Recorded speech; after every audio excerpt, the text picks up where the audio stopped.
What's up, people? Welcome back to the channel. My name is Tevi, and this is Invest with T-Claus.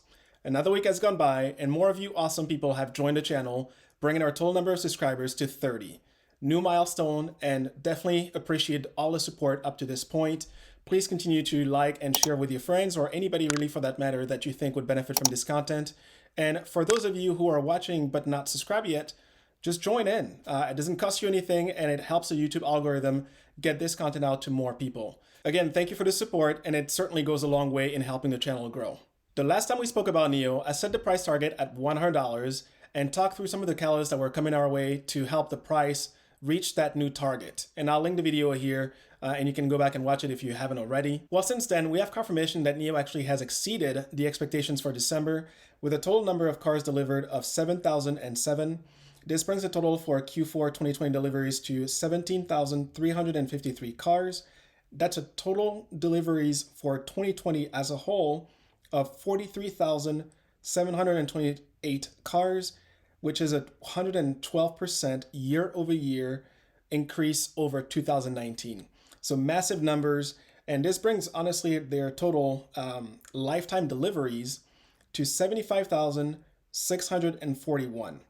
And we know that for 2021, NIO has already confirmed that they have installed capacity of 150,000 cars that they can produce and potentially deliver for this year. So all in all, great news. In this video, we'll do a brief recap of NIO Day, and we'll hear from William Binley on his thoughts on the ET7, what it means for the brand, and the future of NIO. I'll add some commentaries where I see fit. We'll then go into some of the extra news that we heard after the event, and I'll go through what it means to you as an investor. And finally, we'll wrap things up with the weekly gains or loss in percentage for the portfolio.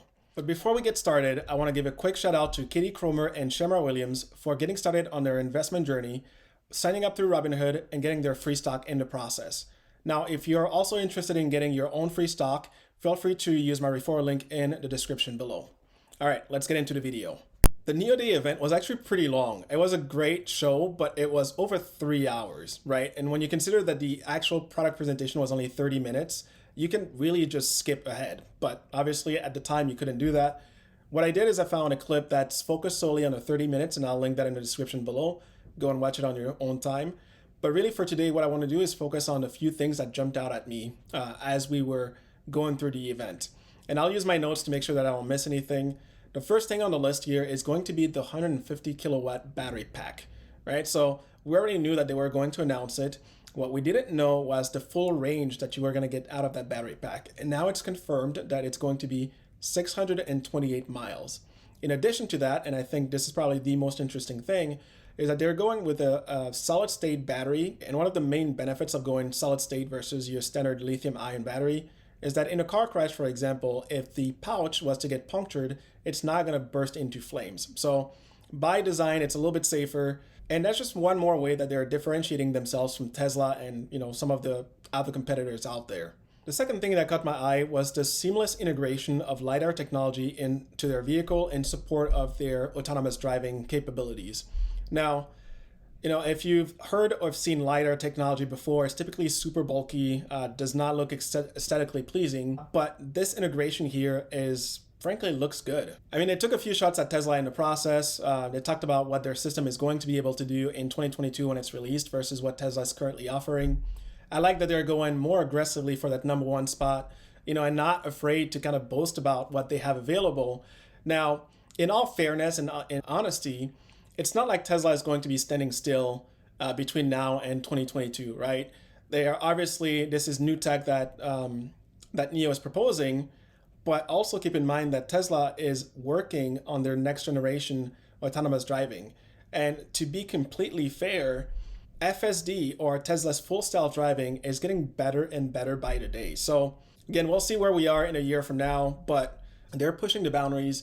They're partnering with key players in the industry. So those new chips that they introduced for their autonomous driving, that's from NVIDIA. So new partnership created there. It's going to push them forward. The third item that I thought was really interesting, and I actually didn't know about this, is that they're releasing a battery swap 2.0 system. And so they're planning to deploy about 500 of these new stations all across China in this coming year. And this should help increase efficiency and reduce wait time for their customers. So this is a big plus. Loved it. Last but not least was the star of the show, the ET7. I mean, the car is gorgeous. It looks great, has great technology. Performance is up there. The price is right. But let's bring on William Binley, who's going to talk us through the ET7 and the importance of this model for NIO. The ET7 is NIO's first self-driving car. It sufficiently shows NIO's capability in autonomous driving, and it's also our first sedan in mass production. The pricing of the sedan, it's close to about $70,000 before subsidies, so almost twice the price of a Tesla Model 3. Are you concerned at all about the pricing? Are you comfortable with the pricing at this level? We are always very clear about our target user groups. For example, the price of our ET7 is similar to the ones of the best-selling midsize or full-size sedans in China, like BMW's 5 Class, Audi A6, Mercedes-Benz E-Class. Their sales numbers are at around 10,000 cars per month. Our strategy for the Chinese market is to provide better products and service at a similar price of gasoline cars. We of course believe, as an autonomous car, it's worth the price as the best vehicle in the premium market in any aspect, from every detail of its design, internal space, to service.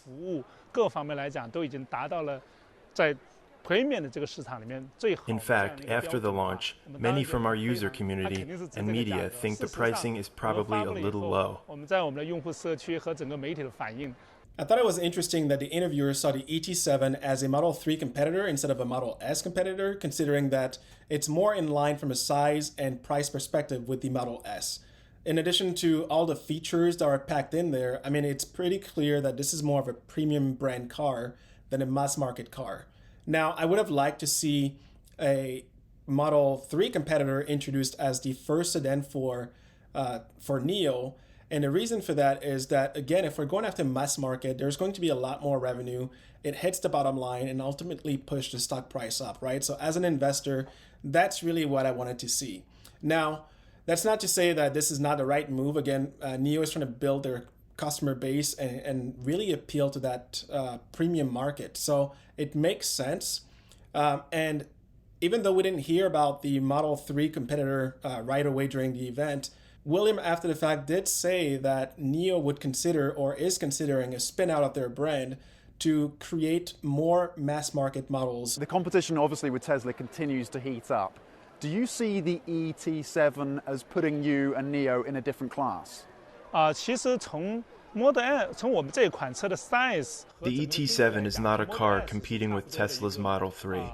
If comparisons are to be made, it is more of a rival to the Model S. The ET7 is very competitive based on this market position. In terms of deliveries that we've seen more broadly for NIO, Yeah. December the numbers were very good again, more than 100% increase year on year in terms of deliveries. Yes. Do you see that pace of sales, that pace of growth continuing this year? 当然我相信 I, of course, believe China's EV market will keep growing this year. NIO is prepared for such growth. China's EV market had a big change last year. The percentage of personal purchase has been increasing, which means EV has become a rational choice for many Chinese consumers. We think it's very positive. We are very confident that NIO has room for growth in terms of our market segment. The growth that William is referring to and his confidence in NIO's ability to capitalize on it are based in the fact that, one, the Chinese market is the largest automotive market in the world. Two, there is a government mandate that by 2025, 20% of all new car sales have to be electric. Three, they have the installed capacity right now to produce twice the amount of cars that they did in 2020. And four, whether you like it or not, the Chinese government is part owner of NIO, so they're not going to let them fail, right? So that's the part that he's not saying on camera, but we all know that they are going to benefit from subsidies to help them continue to grow and move forward. William, can you update us on your international expansion plans? Yeah. What are your priority markets and what is the time frame that we're looking at? 我们已经有很明确的计划，在2021 We have clear 年 plans to enter the 我们要 European 进入到 market 欧 this 洲的 year. 市场。 We will 当然，我 gain 们还会 experience 还是 from a 从 specific 一个国 country 家 and 或者一 region 个 to 区域开始 understand how to 去 meet the needs of 获取 local 经验， users, 能 how 够 to introduce 知 NEO's 道怎么 community 样去满 culture 足 to 当地用 different 户的需 countries. 求，怎么样去把 NEO 的 community 这样的文化， From 能 this 够在 perspective, we still 在 have 不 work 同 to 的 do. 国家。 I suspect that the country he's talking about here is Norway. And why do I believe that? Well, it's because Norway is truly leading the world in the transition away from fossil fuels. They have a mandate that by 2025, 100% of all new car sales in Norway have to be electric. And so I'll link an article in the description below. You can go read a little bit more about it if you're interested. So before we get into the post-news event, let's do a quick recap of where the stock price was. So I'll bring it up on the screen here, but you can see that as we closed out the year, we were around $48.74. Then fast forward to the first week in January, between the new delivery numbers and the anticipation for NEO Day, we actually shot all the way up to around, looks like $58.81 or somewhere around there. But then post-event, we had that big jump here that you can see, all the way to $64.46. I think the highest was $66.99 before starting our slow decline here to where we ended at $56.27. In addition to what we already covered, post-NEO Day event news also include the start of the construction of NEO's new factory in China. Add to that a flurry of new price upgrades from analysts covering the stock, and they range from anywhere between $70 to, wait for it, $100 by the end of the year. Now, January is not even over. We're already in the mainstream media talking about $100. I expect that these numbers will continue to rise as NEO continues to execute. So at this point, you're probably asking yourself, well, if there's all this good news, why did the price tank? That's a very good question. The first reason that comes to mind is the concept of buy the rumor, sell the news. So we all knew that with NEO Day and the end of the year delivery numbers, we were going to exceed expectations, right? So short-term traders piled into the stock, drove it up. And once we heard everything we were expecting to hear, they sold out, locked in their gains, and moved on. So that contributed to some of the price decline. The second thing that comes to mind is the new 1.3 billion note offering that NEO did post-event to institutional investors. Now, this could be looked at either a positive or negative catalyst. Obviously, for me and everybody that understands how capital intensive being in the automotive industry can be, this is good news. They have a new factory that they're building, so $1.3 billion goes a long way in not just building that factory, but also funding new R&D projects and continuing to grow. The third item that probably didn't play in favor of the stock was the report of a new death in China related to the Rona and the lockdowns that ensued shortly thereafter. People freak out and think that everything is going to shut down again, and therefore that probably didn't help things.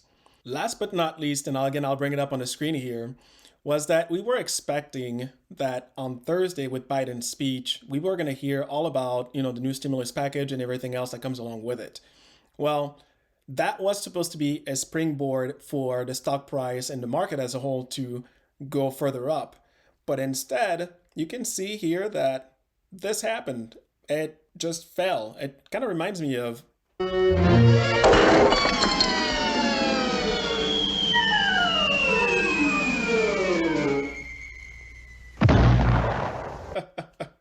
classic. That's a perfect example of why you don't want to try to time the market, because you don't know what the market is going to do. You might think it's going to go up because X, Y, and Z, and then it tanks, right?